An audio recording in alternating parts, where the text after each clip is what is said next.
Big TV ప్రతినిధులపై Jubilee Hills పోలీసులు దౌర్జన్యానికి దిగారు. బిగ్ టీవీ రిపోర్టర్ సైదులపై ఎస్ఆర్ నగర్ ఏసీపీ వెంకటేశ్వరరావు దాడి చేశారు. బోరుబండలో బీఆర్ఎస్ నేతలు డబ్బులు పంచుతున్నారని బిగ్ టీవీ కథనాలు ప్రసారం చేసింది. ఈ విషయంలో అధికార పార్టీ నేతలను పోలీసులు వదిలేశారు. కవరేజ్ చేయడానికి వెళ్లిన బిగ్ టీవీ రిపోర్టర్ కెమెరామెన్ పై జులుం ప్రదర్శించారు. రిపోర్టర్ సైదులు గల్లా పట్టుకుని లాక్కెళ్లారు SR Nagar ACP Venkateswara Rao. Journalist సైదులపై ఏసీపీ దాడి చేయడాన్ని ఖండించారు TPCC chief Revanth Reddy. Big TV reporter మీద దాడి చేయడం దారుణమన్నారు. ఇది మీడియా స్వేచ్ఛను అడ్డుకోవడమేనని తెలిపారు. పోలీసులు ఒక పార్టీకి అనుకూలంగా వ్యవహరిస్తున్నారని విమర్శించారు. మీడియా వాళ్లు వారి విధులు నిర్వహిస్తుంటే పోలీసులు అడ్డుకుంటున్నారని అన్నారు. దీనిపై ఎన్నికల సంఘం చర్యలు తీసుకోవాలని కోరారు. బిగ్ టీవీ రిపోర్టర్ సైదులపై పోలీసులు దాడి చేయడాన్ని హైదరాబాద్ యూనియన్ ఆఫ్ జర్నలిస్ట్స్ తీవ్రంగా ఖండించింది. మీడియా స్వేచ్ఛను అడ్డుకునేలా పోలీసులు ప్రవర్తించడం సరైంది కాదని పేర్కొంది. దురుసుగా ప్రవర్తించి రిపోర్టర్పై దాడి చేసిన ఏసీపీపై ఈసీ చర్యలు తీసుకోవాలని డిమాండ్ చేశారు. హెచ్యూజే అధ్యక్షులు అరుణ్ కుమార్, కార్యదర్శి జగదీశ్వర్. జూబ్లీహిల్స్ నియోజకవర్గంలో ఎమ్మెల్యే మాగంటి గోపీనాథ్ అనుచరుల ఆగడాలు ఆగలేదు. మహిమత్ నగర్ డివిజన్లో కాంగ్రెస్ నేతపై విచక్షణ రహితంగా దాడికి తెగబడ్డారు మాగంటి అనుచరులు. స్థానికంగా డబ్బులు పంచుతున్న బీఆర్ఎస్ నేతలను కాంగ్రెస్ నేత జ్ఞానేశ్వర్ అడ్డుకున్నారు. దీంతో ఆగ్రహించిన బీఆర్ఎస్ నేతలు అతనిపై దాడికి దిగారు. కుటుంబ సభ్యులు ఆపుతున్నా, స్థానికులు వారిస్తున్నా వెనక్కి తగ్గకుండా దాడికి తెగబడ్డారు. తెలంగాణ అసెంబ్లీ ఎన్నికల పోలింగ్ కు సర్వం సిద్ధమైంది. ఎన్నికల ప్రచారం నిన్న సాయంత్రంతో ముగిసింది. రేపు పోలింగ్ జరగనుంది. దీంతో రాజకీయ పార్టీలు, అభ్యర్థులు ప్రచారం చేయొద్దని సీఈఓ వికాస్ రాజ్ సూచించారు. రాష్ట్రంలో 144 సెక్షన్ అమల్లో ఉందని, 5గురు కంటే ఎక్కువగా ఒకే దగ్గర గుమికూడవద్దని తెలిపారు. ప్రచారం ముగిసినందున నియోజకవర్గంలో ఓటు లేని స్థానికేతరులు వెంటనే నియోజకవర్గాన్ని విడిచి వెళ్లాలని తెలిపారు. తెలంగాణలో మొత్తం 3,26,00,000 మంది ఓటర్లు ఉండగా వారిలో 1,62,00,000కు పైగా పురుషులు, 1,63,00,000కు పైగా మహిళా ఓటర్లు, థర్డ్ జెండర్ ఓటర్లు 2,600కు పైగా ఉన్నారు. 119 నియోజకవర్గాల్లో 2,290 మంది అభ్యర్థులు ఎన్నికల బరిలో ఉన్నారు. 35,356 పోలింగ్ కేంద్రాలు ఏర్పాటు చేశారు. రాష్ట్ర పోలీసులతో పాటు కేంద్ర బలగాలు రంగంలోకి దిగాయి. ఎన్నికల విధుల్లో 1,00,000 మంది పాల్గొంటున్నారు.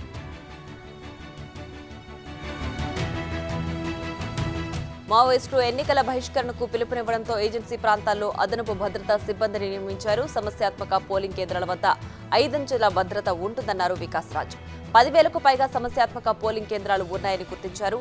పోలింగ్ ముగిసిన తర్వాత అరగంట వరకు ఎగ్జిట్ పోల్స్ పై నిషేధం విధించారు. అన్ని పోలింగ్ కేంద్రాల్లో సీసీటీవీ కెమెరాల నిఘా ఏర్పాటు చేస్తున్నారు.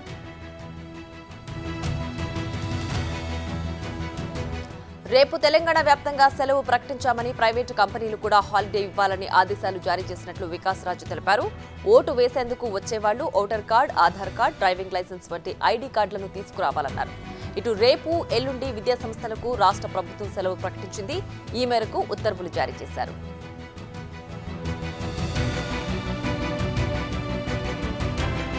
పాలకుర్తి అభ్యర్థి యశస్విని రెడ్డికి ఎన్నికల అధికారులు షాక్ ఇచ్చారు. యశస్విని రెడ్డి అత్త, మామలు ఝాన్సీ, రాజేందర్ రెడ్డిలను పాలకుర్తి వదిలి వెళ్లాలని నోటీసులు జారీ చేశారు. తొర్రూరులోని ఝాన్సీ రెడ్డికి వెళ్లిన నోటీసులు పోలీసులు అందించారు.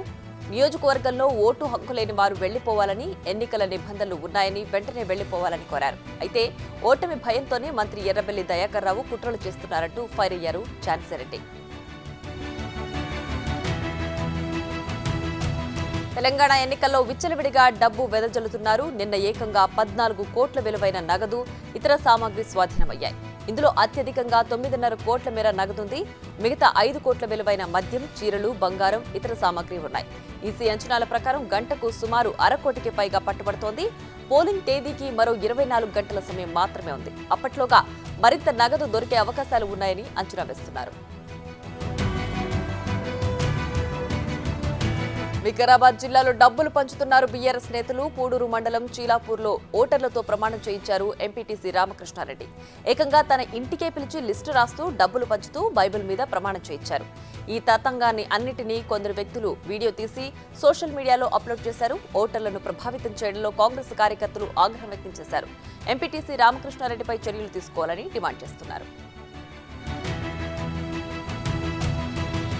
కామారెడ్డిలో కాంగ్రెస్ టార్గెట్ గా దాడులు జరిగాయి. షబ్బీర్ అలీ సన్నిహితుడు గుడం శ్రీనివాస్ రెడ్డి ఇళ్లలో తనిఖీలు చేశారు ఐటీఈసీ ఫ్లయింగ్ స్క్వాడ్ అధికారులు. మరికొందరు కాంగ్రెస్ నేతల ఇళ్లపైన దాడులు చేసే అవకాశం ఉందనే ప్రచారం జరుగుతోంది. బీఆర్ఎస్ డబ్బు పంచుతున్నా పట్టించుకోకుండా తమనే టార్గెట్ చేశారని కాంగ్రెస్ నేతలు ఆరోపించారు. కరీంనగర్ జిల్లా కొత్తపల్లిలో ఉద్రిక్తత చోటు చేసుకుంది. బీఆర్ఎస్ నాయకులు డబ్బులు పంచుతున్నారని బీజేపీ నేతలు ఆందోళనకు దిగారు. బండి సంజయ్ ఆధ్వర్యంలో ఆందోళనలు చేపట్టారు. దీంతో కొత్తపల్లిలో టెన్షన్ వాతావరణం ఏర్పడింది. బీఆర్ఎస్ కు వ్యతిరేకంగా నినాదాలు చేశారు బీజేపీ కార్యకర్తలు. దీంతో బీజేపీ బీఆర్ఎస్ కార్యకర్తల మధ్య ఘర్షణలు జరిగాయి. అక్కడకు చేరుకున్న పోలీసులు రెండు వర్గాలను చెదరగొట్టారు.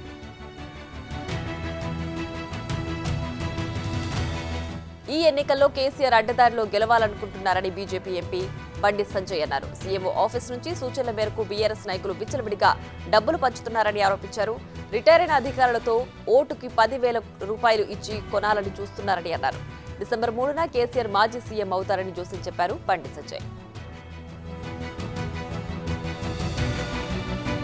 సంగారెడ్డి జిల్లా పటాన్ చెరువు నియోజకవర్గంలో ఆర్వో కార్యాలయంలో సీసీ కెమెరాల ఏర్పాటు పట్ల ఉద్యోగులు ఆందోళన వ్యక్తం చేశారు.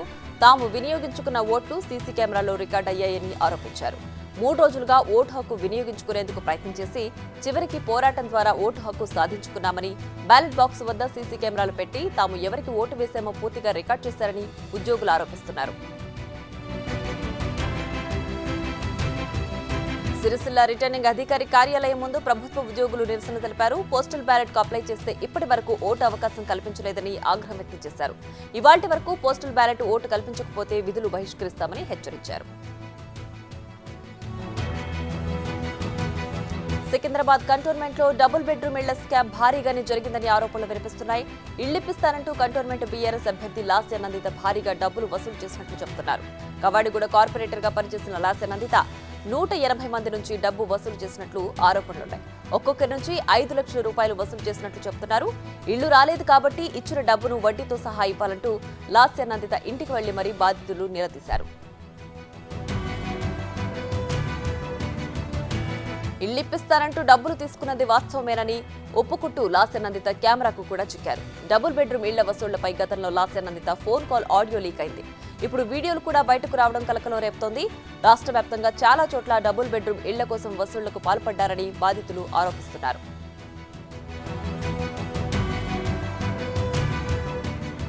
భద్రాద్రి కొత్తగూడెం జిల్లాలో మావోయిస్టులు ఘాతుకానికి ఒడిగట్టారు. చెర్ల మండలం పూసుకుప్ప అటవీ ప్రాంతంలో ధాన్యం లోడుతో వెళుతున్న లారీని ఖాళీ చేయించి వాహనానికి నిప్పు పెట్టారు. దీంతో స్థానిక ప్రజలు భయాందోళనకు గురవుతున్నారు. ఎన్నికల నేపథ్యంలో ఏజెన్సీ ఏరియాలో అధికారులు హై అలర్ట్ ప్రకటించారు. భారీగా బలగాలను మోహరించి కూంబింగ్ నిర్వహిస్తున్నారు.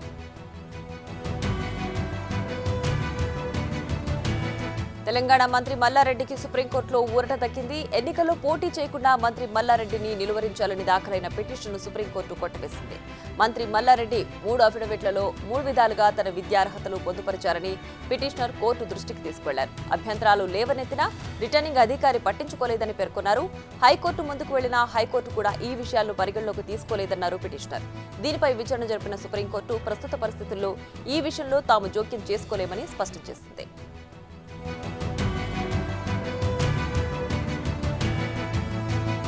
ప్రతి ప్రాంతానికి నాణ్యమైన విద్యుత్తు అందివ్వాలన్నదే ప్రభుత్వ లక్ష్యమన్నారు AP CM YS Jagan.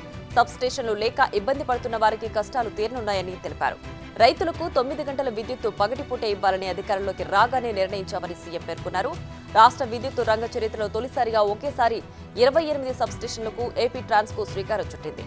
CM Jagan virtual విధానంలో 16 సబ్స్టేషన్లకు శంకుస్థాపన, 12 సబ్స్టేషన్ల ప్రారంభోత్సవాలు చేశారు. జగన్ పాలనలో ఆక్వా హాలిడే ప్రకటించే దారుణ పరిస్థితులు నెలకొన్నాయని అన్నారు టీడీపీ జాతీయ ప్రధాన కార్యదర్శి నారా లోకేష్. కోనసీమ జిల్లాలో యువగళం పాదయాత్ర నిర్వహించారు లోకేష్. ఆక్వా రైతులతో ఆయన సమావేశమయ్యారు. ఈ సందర్భంగా ఆక్వా రైతులు తమ ఆవేదనను లోకేష్ తో చెప్పుకుని వినతిపత్రం అందజేశారు. ఆక్వా రైతులను జగన్ ప్రభుత్వం కోలుకోలేని దెబ్బతీసిందని, టీడీపీ అధికారంలోకి వచ్చాక ఆక్వా రంగాన్ని ఆదుకుంటామని హామీ ఇచ్చారు.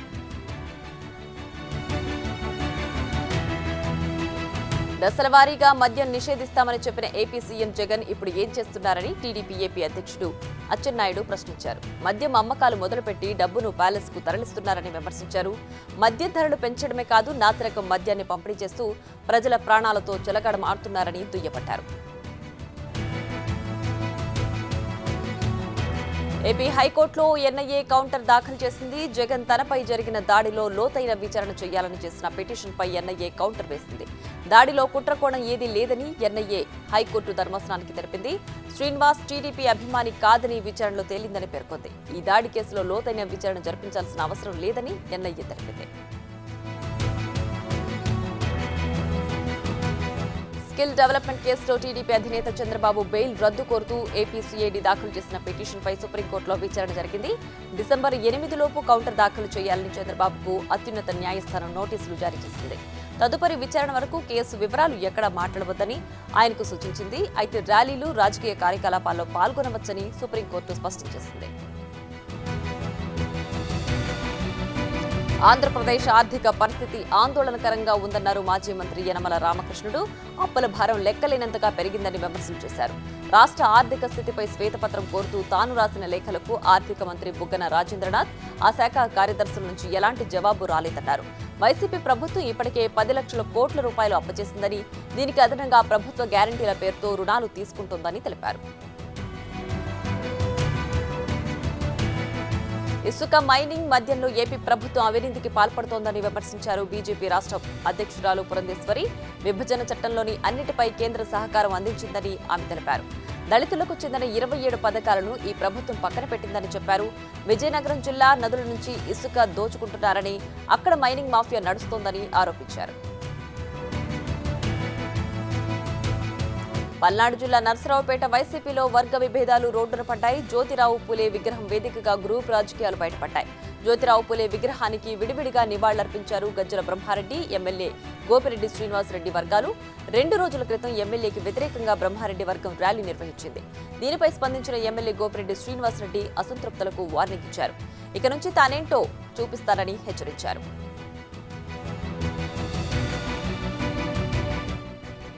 నంద్యాలలో తెలుగు తమ్ముళ్ల మధ్య వర్గ పోరు బయటపడింది. నంద్యాల టీడీపీ ఇన్ఛార్జిగా ఎన్ఎండి ఫరూక్ ను నియమిస్తూ అధిష్టానం నిర్ణయం తీసుకుంది. ఇన్ఛార్జ్ మార్పుపై భూమా బ్రహ్మానందరెడ్డి వర్గం ఆగ్రహానికి గురైంది. కార్యకర్తలకు అండగా నిలిచిన భూమా బ్రహ్మానందరెడ్డి అధిష్టానం గుర్తించకపోవడంపై ఆ వర్గ నేతలు ఆవేదన వ్యక్తం చేస్తున్నారు. అధిష్టానం నిర్ణయాన్ని వ్యతిరేకిస్తూ వార్డు, గ్రామ ఇన్ఛార్జీలు, బూత్ కన్వీనర్లు, క్లస్టర్ పదవులకు మూకుమ్మడి రాజీనామా చేశారు. తమ నాయకుడికి మర్యాద దక్కనప్పుడు తమకు పదవులు ఎందుకంటున్నారు భూమా వర్గీయులు. భూమాకి టికెట్ ఇవ్వాలంటూ డీజిల్ పోసుకుని ఓ మహిళా కార్యకర్త ఆత్మహత్య యత్నానికి పాల్పడడంతో విషయం తీవ్రస్థాయికి చేరుకుంది. ఆ మహిళను గుర్రం లక్ష్మిగా గుర్తించిన నేతలు ఆమెను ఆపి సర్ది చెప్పారు. తోటి కార్యకర్తలు బాటిల్ లాగేసుకోవడంతో ప్రమాదం తప్పింది. మరోసారి సొంత జిల్లా పర్యటనకు సిద్ధమయ్యారు ఏపీ సీఎం వైఎస్ జగన్. రేపు ఆయన నంద్యాల, కడప జిల్లాలో పర్యటించనున్నారు. నంద్యాల జిల్లాలో ఆవుకు 2వ టన్నెల్ను జాతికి అంకితం చేయనున్నారు. కడప పెద్ద దర్గా ప్రధాన ఉత్సవాల్లో పాల్గొంటున్నారు. రేపు ఉదయం 10 గంటలకు తాడేపల్లిలోని తన నివాసం నుంచి బయలుదేరనున్నారు సీఎం జగన్. తూర్పు కాపులు, కళింగ వైశ్యులు, శిష్టకరణాలు, సోండి కులాలకు కేంద్ర ప్రభుత్వం తీపి కబురు చెప్పిందన్నారు బీజేపీ రాజ్యసభ సభ్యులు జీవీఎల్ నరసింహారావు. ఈ సామాజిక వర్గాలకు ఓబీసీ రిజర్వేషన్లకై కేంద్ర ప్రభుత్వానికి వెనుకబడిన తరగతుల జాతీయ కమిషన్ సిఫార్సు చేసిందని తెలిపారు. ఈ మేరకు వెనుకబడిన తరగతుల జాతీయ కమిషన్ చైర్మన్ హన్స్రాజ్ అహిర్ ని కలిసి జీవీఎల్ ధన్యవాదాలు తెలిపారు. బీసీ, ఇతర కులాల సంక్షేమ చర్యలను సమీక్షించేందుకు ఉత్తరాంధ్రలో పర్యటించాలని ఈ సందర్భంగా జీవీఎల్ కోరారు. అధికారాన్ని అడ్డుపెట్టుకుని దోచుకోవడమే టీడీపీ చీఫ్ చంద్రబాబు విధానమని అన్నారు ఏపీ మంత్రి కారుమూరి నాగేశ్వరరావు. పేద ప్రజలకు మంచి చేయాలనే ఉద్దేశం చంద్రబాబుకు లేదని చెప్పారు. చట్టం నుంచి ఆయన ఎప్పటికీ తప్పించుకోలేరని హెచ్చరించారు. తమ ప్రభుత్వంపై ప్రజల్లో ఎలాంటి వ్యతిరేకత లేదని వివరించారు కారుమూరి.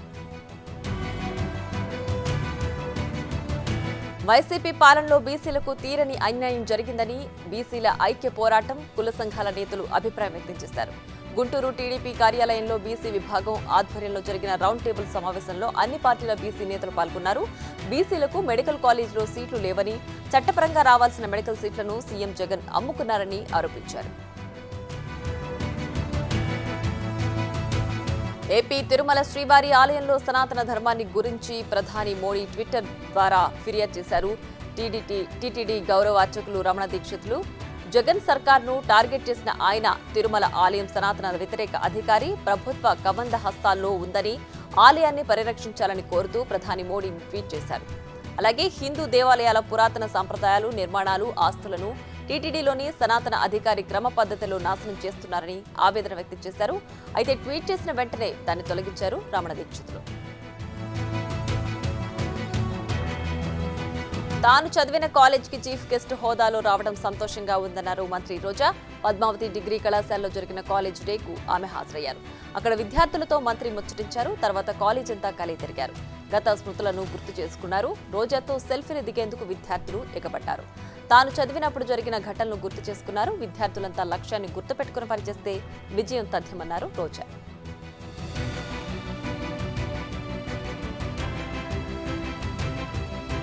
మత్స్యకారులకు ఏపీ విపత్తుల నిర్వహణ సంస్థ కీలక సూచనలు చేసింది. సముద్రంలోకి వేటకు వెళ్లిన వారు తిరిగి రావాలని పేర్కొంది.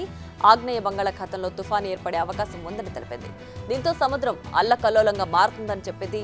దక్షిణ అండమాన్ సముద్రంలో ఏర్పడిన అల్పపీడనం పశ్చిమ వాయువ్య దిశగా పయనించి తుఫానుగా మారుతుందని వెల్లడించింది. టీడీపీ జనసేన కూటమితో వైసీపీ నేతలకు ఓటమి భయం పట్టుకుందన్నారు అనకాపల్లి జిల్లా అధ్యక్షుడు బుద్ధ నాగ జగదీశ్వరరావు. రానున్న ఎన్నికల్లో ఓటమి తప్పదని తెలిసి దొంగ ఓట్ల నమోదుకు తెగబడుతున్నారని ఆరోపించారు. ఓటరు జాబితాలో లోపాలను గుర్తించి స్వచ్ఛమైన జాబితాలను రూపొందించాలని జిల్లా కలెక్టర్ రవి పట్టణ్ శెట్టిని కలిసి కోరారు. అనకాపల్లి జిల్లాలో ముసాయిదా ఓటర్ల జాబితాలో అనేక లోపాలు ఉన్నాయని కలెక్టర్కు వివరించామన్నారు. సముద్రంలో వేటకు వెళ్లిన జాలరి వలకు అరుదైన చేప చిక్కింది. అనకాపల్లి జిల్లా అచ్యుతాపురం మండలం పూడిమడక మత్స్యకారుల వలకు గోల్డెన్ ఫిష్ గా పిలిచే అరుదైన కచడి చేప సముద్రంలో చిక్కింది. భారీ సైజులో ఉన్న ఈ చేపను కొనుగోలు చేసేందుకు స్థానిక వ్యాపారులు ఎగబడ్డారు. చేప విక్రయానికి నిర్వహించిన వేలంపాటలో పూడిమడకకు చెందిన వ్యాపారి కొండయ్య ఏకంగా 3,90,000 చెల్లించి కొనుగోలు చేశాడు. ఈ చేప బరువు దాదాపు 27 కేజీల వరకు తూకిందని మత్స్యకారుడు నూకయ్య తెలిపారు. తూర్పుగోదావరి జిల్లాలో కాల్పులు కలకలం రేపాయి. కాట్రగడ్డ ప్రభాకర్ దారుణంగా కాల్చి చంపారు. ప్రభాకర్పై 2 రౌండ్ల కాల్పులు జరిపారు దుండగులు. కారులో వచ్చి కాల్పులకు పాల్పడ్డారు. నల్లజర్ల మండలం పుల్లలపాడులో ఈ ఘటన చోటు చేసుకుంది. 12 లక్షలకు సంబంధించిన డబ్బుల విషయంలో గొడవ జరిగిందని ప్రభాకర్ భార్య తెలిపింది. ప్రభాకర్తో పరిచయం ఉన్న వ్యక్తే ఈ పని చేశారని తెలిపింది. ఉత్తరాఖండ్లోని ఉత్తరకాశీ సొరంగంలో చిక్కుకున్న 41 మంది కూలీలు క్షేమంగా బయటకొచ్చారు. సహాయక బృందాలు 17 రోజుల పాటు అవిశ్రాంతంగా పనిచేసి కూలీలను బయటకు తీసుకొచ్చారు. ఉత్తరకాశీ సొరంగం పాక్షికంగా కూలిపోవడంతో కూలీలు అందులో చిక్కుకుపోయారు. వారు చిక్కుకున్న ప్రాంతం వరకు డ్రిల్లింగ్ చేపట్టిన అధికారులు ఆ ప్రాంతంలోకి గొట్టం తిప్పి ఒక్కో కూలీని సురక్షితంగా బయటకు తీసుకొచ్చారు. అప్పటికే సిద్ధంగా ఉన్న అంబులెన్సుల ద్వారా వారిని దవాఖానాలకు తరలించారు. కూలీలు ఈ నెల 12న సొరంగం పనులు చేస్తుండగా అది పాక్షికంగా కూలిపోయింది. దీంతో కూలీలు సొరంగంలో చిక్కుకుపోయారు. అయితే వారు తిరిగేందుకు 2 కిలోమీటర్ల ప్రాంతం ఉండడంతో పాటు బయట నుంచి తాగునీరు, ఫుడ్, మందులు పంపే వెసులుబాటు ఉంది. దీంతో కూలీలు క్షేమంగానే ఉన్నా బయటకొచ్చే వరకు వారి కుటుంబ సభ్యులకు కంటి మీద కునుకు లేకుండా పోయింది. ఉత్తరకాశీ రెస్క్యూ ఆపరేషన్ విజయవంతంపై దేశమంతా హర్షం వ్యక్తం చేస్తోంది. రెస్క్యూ ఆపరేషన్ విజయవంతం కావడం అందరినీ భావోద్వేగానికి గురిచేస్తోందని అన్నారు ప్రధాని మోడీ. మీ ధైర్యం, సహనం అందరికీ స్ఫూర్తిని కలిగిస్తున్నాయని ట్వీట్ చేశారు. రెస్క్యూ ఆపరేషన్లో పాల్గొన్న ప్రతి ధైర్యవంతునికి సెల్యూట్ అన్నారు ప్రియాంక గాంధీ. కార్మిక సోదరులారా త్వరగా కోలుకోండి అని ట్వీట్ చేశారు. శ్రామికుల అద్భుతమైన దృఢత్వానికి దేశం మొత్తం సెల్యూట్ చేస్తోందన్నారు జయరాం రమేష్. కాంగ్రెస్ అగ్రనేత రాహుల్ గాంధీ మళ్లీ విదేశాలకు వెళ్లనున్నారు. పార్లమెంటు శీతాకాల సమావేశాలు వచ్చే నెల 4వ తేదీ నుంచి ప్రారంభం కానున్న తరుణంలో రాహుల్ విదేశీ పర్యటనకు సంబంధించిన వార్తలు బయటకొచ్చాయి. డిసెంబర్ 9 నుంచి ఇండోనేషియా, సింగపూర్, మలేషియా, వియత్నాంలలో రాహుల్ పర్యటించనున్నట్లు పార్టీ వర్గాల సమాచారం. సింగపూర్, మలేషియాల్లో అక్కడి ఎన్ఆర్ఐలు, దౌత్యవేత్తలను రాహుల్ కలుసుకుంటారని, వియత్నాం కమ్యూనిస్టు నేతలను కూడా కలుస్తారని తెలుస్తోంది. ఆప్ అధినేత ఢిల్లీ సీఎం కేజ్రీవాల్ కు గోవా కోర్టు సమన్లు జారీ చేసింది. మోడల్ కోడ్ ఆఫ్ కండక్ట్ అతిక్రమణ అభియోగాల కింద ఆయనకు న్యాయస్థానం సమన్లు పంపింది.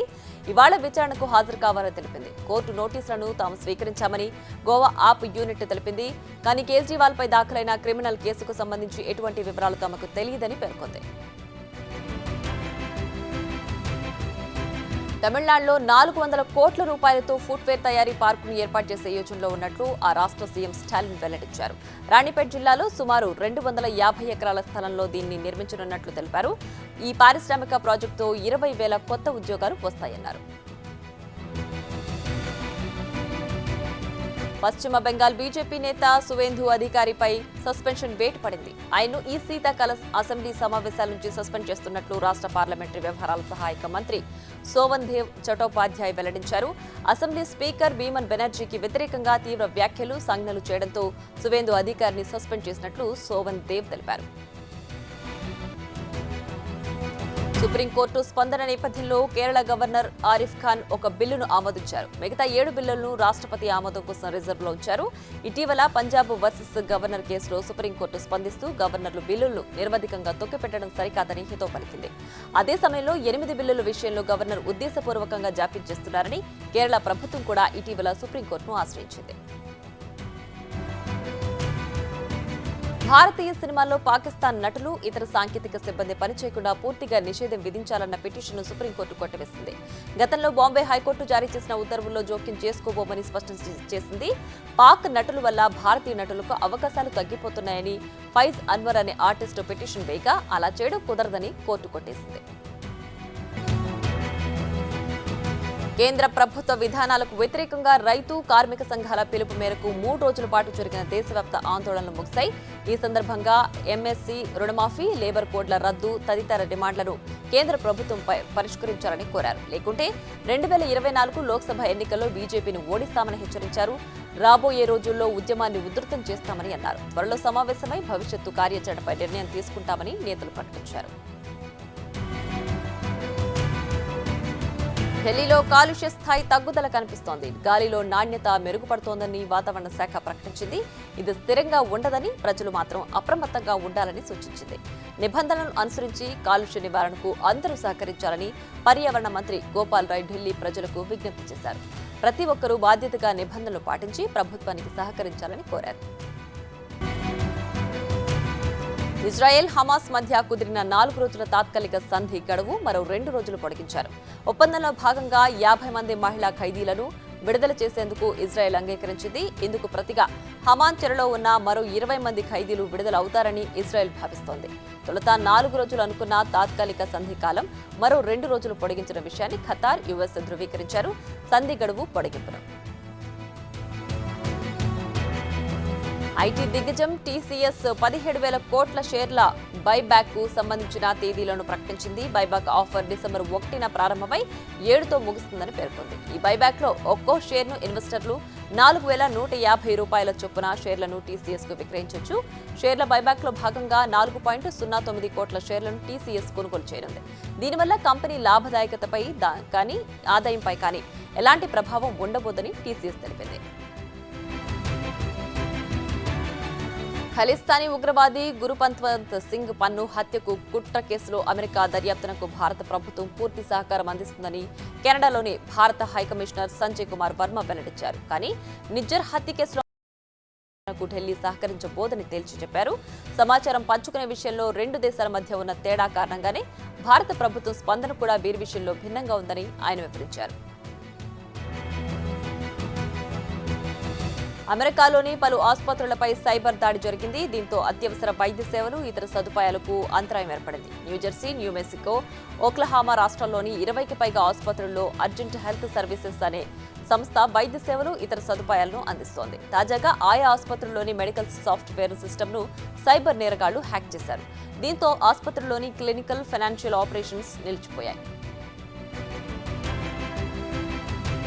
ప్రపంచ ధనవంతుల్లో 5వ స్థానంలో ఉండి విజయవంతమైన ఇన్వెస్టర్గా పేరు పొందిన వారెన్ బఫెట్ కీలక నిర్ణయం తీసుకున్నారు.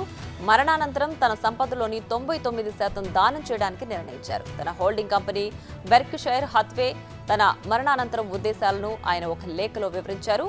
తన 3 పిల్లలు తన వీలునామాకు కార్యనిర్వాహకులని, తన సంపదలోని 99% తన చారిటబుల్ ట్రస్ట్కు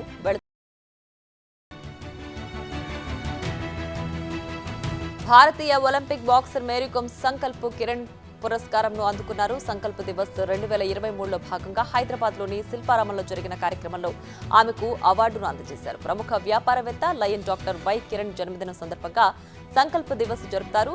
ఈ అవార్డు తెలంగాణ, ఆంధ్రప్రదేశ్లోని British deputy high commissioner Gareth Wyn Owen Mary కోమ్కు అందజేశారు. సిరీస్ పై కన్నేసిన భారత్ కు ఆస్ట్రేలియా షాక్ ఇచ్చింది. 5 టీ20 మ్యాచ్ల్లో సిరీస్ లో భాగంగా ఉత్కంఠగా జరిగిన మూడో మ్యాచ్లో ఆసీస్ 5 వికెట్ల తేడాతో విజయం సాధించింది. మాక్స్వెల్ మెరుపు సెంచరీతో చెలరేగి ఆస్ట్రేలియాను గెలిపించాడు. 104 పరుగులతో అదరగొట్టాడు మాక్స్వెల్. భారత్ నిర్దేశించిన 223 పరుగుల లక్ష్యాన్ని ఆస్ట్రేలియా 20 ఓవర్లలో 5 వికెట్లు కోల్పోయి ఛేదించింది. అంతకుముందు బ్యాటింగ్ చేసిన భారత్ నిర్ణీత 20 ఓవర్లలో 3 వికెట్ల నష్టానికి 222 పరుగులు చేసింది.